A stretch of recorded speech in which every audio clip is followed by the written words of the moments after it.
నమస్కారం. ఓం గం గణపతయే నమః. స్వర్ణలక్ష్మీ నమస్తే అస్తు. పరబ్రహ్మ స్వరూపిణి రాజ్యం దేహి ధనం దేహి సర్వకామాంచ దేహి మే. అందరికీ స్వర్ణలక్ష్మి అమ్మవారు ఎప్పుడు ప్రతి నిమిషం సంతోషంగా ఉండే విధంగా, చక్కగా నవ్వుతూ ఉండే విధంగా, ఆనందభరితంగా ఉండే విధంగా మనల్ని అందరినీ అనుగ్రహించాలని, అంతేకాకుండా మనందరికీ రాజ్యాధికారం ఉండే విధంగా అనుగ్రహించాలని, అమ్మవారు మనందరికీ సమృద్ధిగా ధనం ఇవ్వాలని, అంతేకాకుండా ప్రతి ఒక్కళ్ళకి వాళ్ళ మనసులో ఉన్న కోరిక తక్షణమే నెరవేర్చే విధంగా అమ్మవారికి మనకు ఆశీర్వాదం ఉండాలని చెప్పేసి కోరుకుంటూ ముందుకెళ్దాం.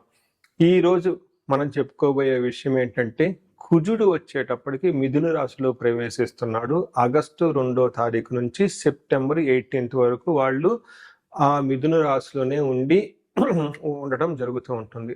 తద్వారా 12 రాసుల వారికి చాలా విషయాల్లో అనేక రకాలైన మార్పులు చేర్పులు వచ్చే అవకాశం ఎక్కువగా ఉంటుంది. కొంతమంది అనుకూలంగా ఉంటుంది, కొంతమందికి వచ్చేటప్పుడు ప్రతికూలంగా ఉంటుంది, కొంతమందికి కొంచెం ఇబ్బంది పెట్టే విధంగా ఉంటుందని తెలుసుకోవాలి. కుజుడు వచ్చేటప్పటికి ధైర్యానికి, పరాక్రమానికి, హీరోయిజానికి సంబంధించిన గ్రహము. కుజుడు వచ్చేటప్పటికి ఎనర్జీ, స్ట్రెంగ్త్, ఇనిషియేటివ్ అయిన పనికి ముందుకెళ్ళాలంటే దానికి సంబంధించిన గ్రహము. యంగర్ బ్రదర్స్ సిస్టర్స్ ఎవరంటే వాళ్ళకి సంబంధించిన గ్రహము. అంతేకాకుండా మోస్ట్ ఇంపార్టెంట్, కుజుడుని భూమి పుత్ర అంటారు. అంటే ల్యాండ్స్, ప్రాపర్టీస్, బిల్డింగ్, కన్స్ట్రక్షన్ వీటికి సంబంధించిన గ్రహం. కుజుడు వచ్చేటప్పటికి మిలిటరీ, పోలీస్, సైన్యాధ్యక్షులు ఇలాంటి వాటికి సంబంధించి వెపన్స్కి సంబంధించిన గ్రహము. అలాగే కాకుండా కుజుడు వచ్చేటప్పటికి ఫైర్, హీట్, ఇంజనీరింగ్, టెక్నాలజీ, ఫోర్స్ని అప్లై చేసే ఇట్లాంటి పనులన్నిటి కూడా కుజుడికి సంబంధించిన గ్రహం. ఇలాంటి కుజుడు మిథున రాశిలో 45 రోజులు సుమారు ఉండటం వల్ల మిగతా 12 రాశుల వరకు ఎలా ఉందో మనం చూద్దాం. ఈ యొక్క కుజుని సంచారం కుంభరాశి వారికి గమనించుకుంటే కొన్ని విషయాల్లో కొంచెం ప్రతికూలంగా ఉంది, నెగిటివ్గా ఉందని గమనించుకోవాలి. ఈ ముఖ్యంగా కొన్ని విషయాలు చాలా వరకు ఇలా లైఫ్లో చేంజెస్ వచ్చే అవకాశం ఉంటుంది. అందులో ముఖ్యంగా పిల్లలకు సంబంధించిన వ్యవహారాల్లో కొంచెం మిక్స్డ్గా రిజల్ట్ ఉంటుంది. అలానే ఇంటెలిజెన్స్, మనకి డెసిషన్ తీసుకోవాల్సిన విజ్డమ్, వీటికి సంబంధించిన వ్యవహారాల్లో కొంచెం జాగ్రత్తగా ఉండాలి. ఎడ్యుకేషన్కి సంబంధించి అంటే పోస్ట్ గ్రాడ్యుయేషన్కి సంబంధించిన ఉన్నత చదువులకు సంబంధించిన వ్యవహారాల్లో కొంచెం జాగ్రత్తగా ఉండాలి. నెక్స్ట్ మంత్ర అండ్ డివోషన్, ఏదైనా గనక హైయర్ ఎడ్యుకేషన్కి సంబంధించి కాకుండా ఏదైనా స్తోత్రాలు, మంత్రాలు చదవాలనుకున్నా ఇట్లాంటి వాటిల్లో సిద్ధి రావడానికి కొంచెం టైం పడుతుంది. వీటితో పాటు క్రియేటివిటీ, ఎవరైతే క్రియేటివ్ ఫీల్డ్స్ ఉన్నారో వీళ్ళకి కూడా కొంచెం ఇబ్బంది పెట్టే పరిస్థితి ఉందని గమనించాలి.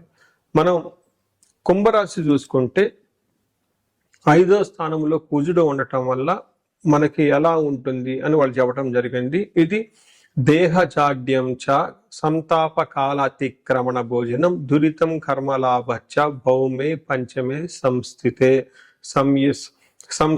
అని చెప్తారు. అంటే దీని ప్రకారం దేహజాడ్యం, శారీరకంగా చాలా లేజీగా ఉంటారు, టయానికి భోజనం చేయరు, ఒక టైం మార్నింగ్ చేయాల్సింది బ్రేక్ఫాస్ట్ వచ్చేటప్పటికి లంచ్ టైంకి చేసే అవకాశం ఎక్కువగా ఉంటుంది. ఫుడ్ కూడా సరిగ్గా తినకుండా ఇబ్బంది పడుతూ ఉంటారు, అకాల భోజనం అంటారు. అంతేకాకుండా ఇలా మైండ్ పాప పనులు చేయాలన్న ఆలోచన ఎక్కువగా ఉంటుంది, గిల్టీగా ఉండే పనులు చేయాలని ఎక్కువగా ఉంటుంది, చెడ్డవాళ్ళ సమావాసం పట్టే అవకాశం ఎక్కువగా ఉంటుంది. అంతేకాకుండా ఈ టైంలో దురితం కర్మలాభచ్చ, ఏదైనా గనక పని చేస్తే అందులో సరైన రిజల్ట్ రాకుండా ఇబ్బంది పడుతూ ఉంటారు అని చెప్తారు. సో ఇవితో పాటుగా వీళ్ళకి విపరీతమైన ఖర్చులు కూడా ఉండే అవకాశం ఎక్కువగా ఉంటుంది. ఈ ఖర్చులు కూడాను ముందు వెనక ఆలోచించకుండా టకటక ఖర్చులు పెట్టే పరిస్థితులు వస్తూ ఉంటాయని గమనించాలి. అయితే వీళ్ళకి ట్రావెల్ చేసేటప్పుడు కొంచెం జాగ్రత్తగా ఉండాలి. వీళ్ళకి శరీరానికి గాయాలు అయ్యే అవకాశం కూడా ఉంటుంది, ఫ్రాక్చర్స్ అయ్యే అవకాశం ఎక్కువగా ఉంటుంది. లేదంటే కొంచెం కళ్ళు కూడా, బ్లడ్ కూడా వీళ్ళ కళ్ళకు చూసుకునే అవకాశం ఎక్కువగా ఉంటుందని గమనించాలి.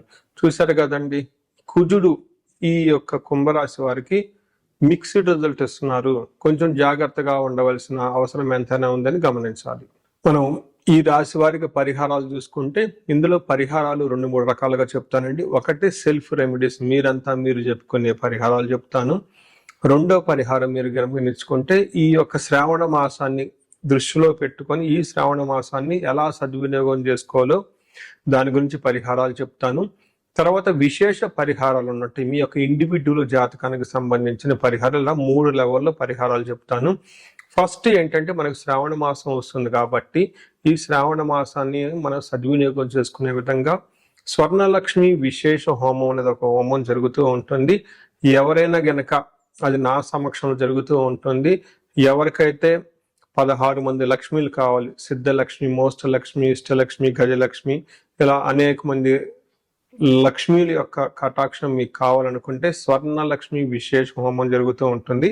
ఇక్కడ స్వర్ణలక్ష్మి అమ్మవారి దేనికి ప్రతీక అంటే మీ యొక్క సంపదలకి విలువ పెరగటానికి స్వర్ణలక్ష్మి అంటారు. అంటే ఆల్రెడీ మనకు ఇల్లు ఉండొచ్చు, సంపాదన ఉండొచ్చు, పిల్లలు ఉండొచ్చు, అందరూ ఉండొచ్చు. అయితే వాటికి విలువ ఇంకా పెరగటానికి కావాల్సిన ఒక శక్తి అమ్మవారిని స్వర్ణలక్ష్మి అంటారు. ఈ యొక్క స్వర్ణలక్ష్మి విశేష పూజ చేయడం జరుగుతుంటుంది.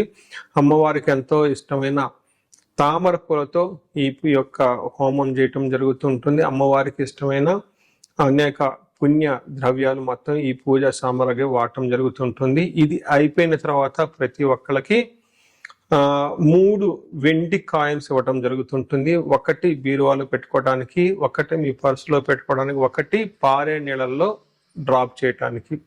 ఇలా ఒక కుబేర మూటని కూడా ఇవ్వటం కూడా జరుగుతూ ఉంటుంది. ఇది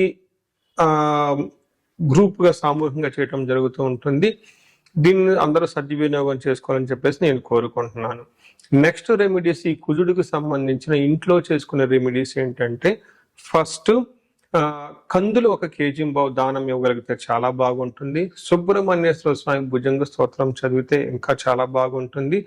ఎవరైనా గనక ఇంకా ఆంజనేయ స్వామి గుడికి వెళ్ళి మంగళవారం గనక ఆకు పూజతో గనక పూజ చేయించగలిగితే ఇంకా బాగుంటుంది. ఇవి సెల్ఫ్ రెమెడీస్ అని చెప్పుకోవచ్చు. విశేష రెమెడీస్ అన్ని కొన్ని ఉంటాయి. ఇవేంటంటే మీ యొక్క ఇండివిడ్యువల్ గా జాతకంలో ఏదైనా గనక దోషాలున్నా, గ్రహశాంతులున్నా అవి ఒకసారి జాతక చక్రం చూపించుకుంటే బాగుంటుంది. ముఖ్యంగా ఎవరి వయసు అయితే 40 సంవత్సరాలు +or-5 years అంటే 35 to 45, 50 ఈ రేంజ్ లో ఉండి సక్సెస్ఫుల్ గా 10 years ట్రాక్ రికార్డ్, ఎడ్యుకేషన్ ఉండి, ప్రొఫెషనల్ ట్రాక్ రికార్డ్ ఉండి, అంతా బాగుండి ఎక్కడో గనక లైఫ్ లో మీకు ఆగిపోయారన్న ఒక ఫీలింగ్ వచ్చేసి ఉంటే దానికి కారణం మీకున్న శాపాలు యాక్టివేట్ అయ్యి ఉంటాయని గమనించుకోండి. దానికి కారణం మీ యొక్క జాతక చక్రంలో ఉన్న గ్రహాల యొక్క చెడు యొక్క దోషాలు మీ మీద ఉందని గమనించుకోవాలి. ఇలా మీకు అనిపిస్తే ఒక్కసారి ఇండివిడ్యువల్ గా మీ యొక్క జాతక చక్రం చూపించుకొని తగు పరిహారాలు చేసుకోవాలని చెప్పేసి కోరుకుంటున్నాను.